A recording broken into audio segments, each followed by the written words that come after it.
Well, it's day three, wrapping up here at MSI Group Stage. I'm joined right now by GrabbZ with coverage brought to you by Alien. We're going to talk a little bit about how things are going for G2.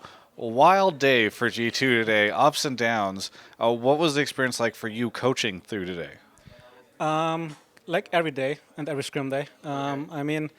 Sure, we were aggressive, and that brings also risk, right? The first game against PvB, it really backfired, especially around board. Like Mickey was looking for to make plays, even though we were behind.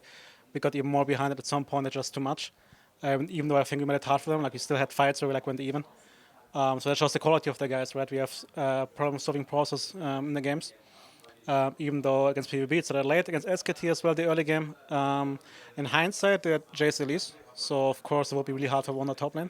And I think we could have played a bit safer, like he died when he eat forward for trade, for example.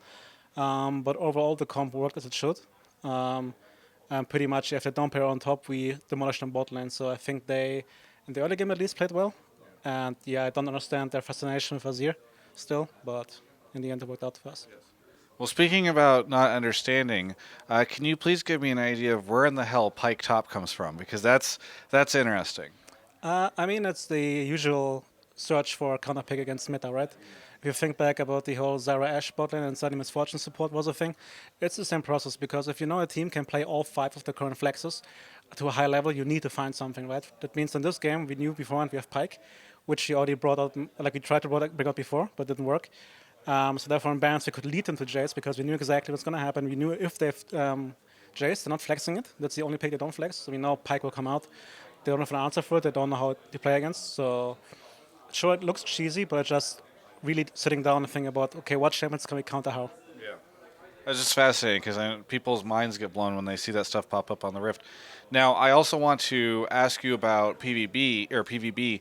What do you think that team's strengths and weaknesses are? Because it seems like they do really well in the early game, but for most of the games we've seen them struggle late.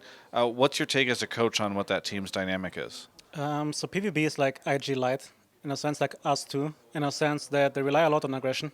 And if they get ahead, like against us, they keep the aggression up, and then if they find more kills against Norwell. But that's also the reason why they lose games afterwards against better teams, because they keep fighting, and at some point they just lose a fight. They lose maybe an objective, and then suddenly the game turns around. And I think unlike IG or us, they don't have the switch where they safely can snowball the lead. They want to keep fighting, keep fighting, keep fighting. Work today for them. Next time around, hopefully not. But yeah, I mean, it's refreshing, right? Because we come from Europe, where most teams, I think Vitality is the closest to it. And it's just fun for fans, I think, even though I didn't like the result in the end.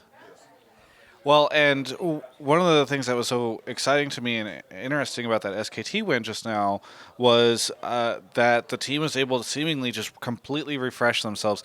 We saw them chanting. I think they aired a clip of them chanting, "I believe we can win. I believe we can win." Is that you starting that? Like how does the team reset after the loss earlier in the day? Honestly, this team is full of memers, so it wasn't even meant as a serious thing. It was just like, I think Origin started it, so we just picked it up as a meme.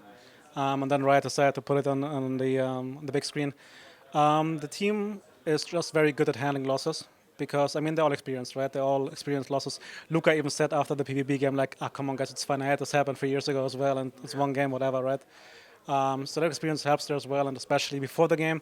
I don't like to put pressure, like in terms of atmosphere. That means they're free to make jokes. We banter towards each other, and then when Champions League starts, we hit the switch. So I don't think there is ever any negative feeling from the old game into new ones. So resetting is not a big issue for us, for sure.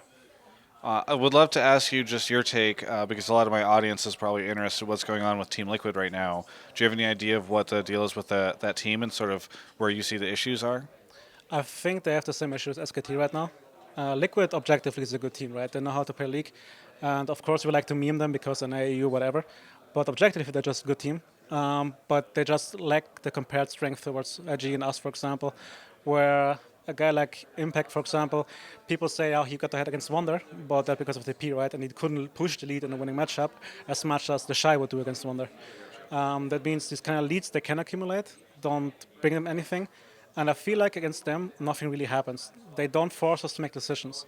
And I think that's one of the strengths that we in IG have, that sure, it looks like minus aggression, but just checking the opponent, do you know what to do in this situation? Do you know if we actually go mid and fight you, what will happen?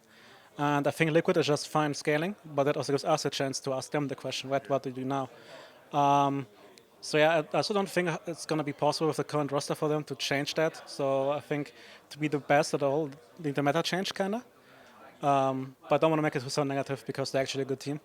And we respect them a lot as well. And just small things here and there.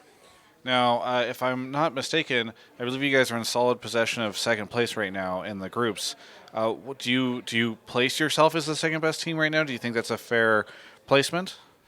I mean, we just lost against PvB pretty convincingly, right? So it depends on our form. And if I don't run it down in draft, I think we can also beat IG, which didn't happen last time. Tomorrow have a new chance.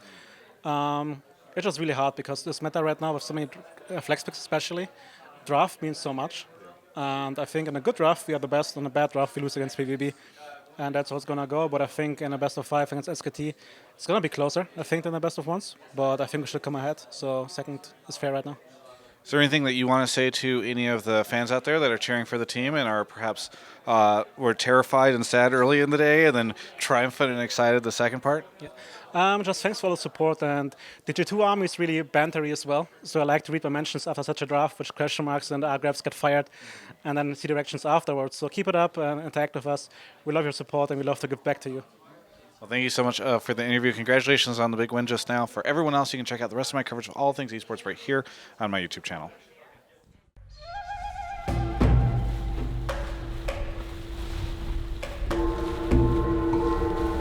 Hey, thank you so much to you for watching that video. Hope you enjoyed it.